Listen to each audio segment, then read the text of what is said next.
1 September 2024 ditemukan mayat seorang siswi SMP berusia 13 tahun di kuburan Cina Palembang. Polisi telah mengungkap 4 tersangka yang berusia di bawah umur. 1 tersangka dijatuhi 10 tahun penjara dan 3 tersangka lain hanya menjalani rehabilitas. Namun, apakah keputusan hakim sudah adil? Mari kita bahas dengan 5W dan 1H. Awalnya, IS mengajak korban bersama 3 pelaku lainnya untuk menonton kuda kepang di kawasan Pipa Reja, Palembang, Sumatera Selatan. Setelah menonton kuda kepang, korban bersama 4 pelaku ke krematorium Sampurana dekat kawasan kuburan Cina di mana korban ditemukan. Di sana, pelaku membekap korban hingga lemas yang kemudian akhirnya tewas. Setelah tewas, para pelaku meroda paksa jasad korban secara bergiliran. Kemudian, para pelaku membawa jasad korban ke TKP, tempat penemuan jenazah korban di kuburan Cina Palembang.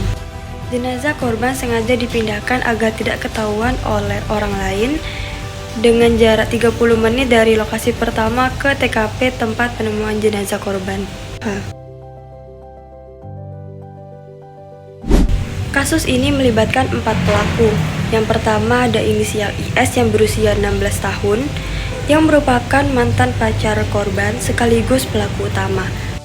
Yang kedua ada MZ yang berusia 13 tahun, yang ketiga ada MS yang berusia 12 tahun, dan AS yang berusia 12 tahun. Dan juga korban Ayu Andriani yang berusia 13 tahun.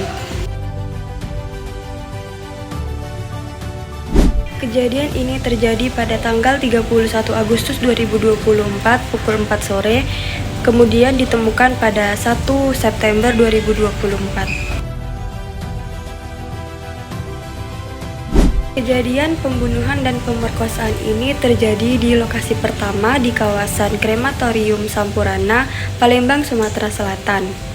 Kemudian jasadnya dipindahkan ke lokasi kedua dekat kuburan Cina Palembang. Polisi telah melakukan penyelidikan kepada para pelaku dan ditemukan video porno dalam ponsel pelaku. Diduga motif pembunuhan dan pemerkosaan ini adalah pengaruh dari video porno tersebut. Dalam penyelidikan berdasarkan hasil visum, jelas adanya tanda tindak pidana karena terdapat luka pada bagian leher dan juga patah tulang lidah.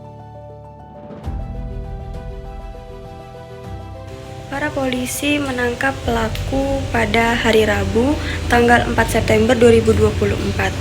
Hukum pidana menjatuhkan hukuman untuk inisial IS berusia 16 tahun dengan 10 tahun penjara. Dan ketiga pelaku lainnya karena di bawah 14 tahun, mereka tidak dijatuhi hukuman penjara tetapi mendapatkan rehabilitas. Tersangka yang notabene di bawah 14 tahun tentunya tidak dapat kami lakukan penahanan di rutan kepolisian. Namun statusnya mendasari daripada kesepakatan bersama keluarga dan jaminan dari keluarga, kami telah melakukan koordinasi dengan LPKS.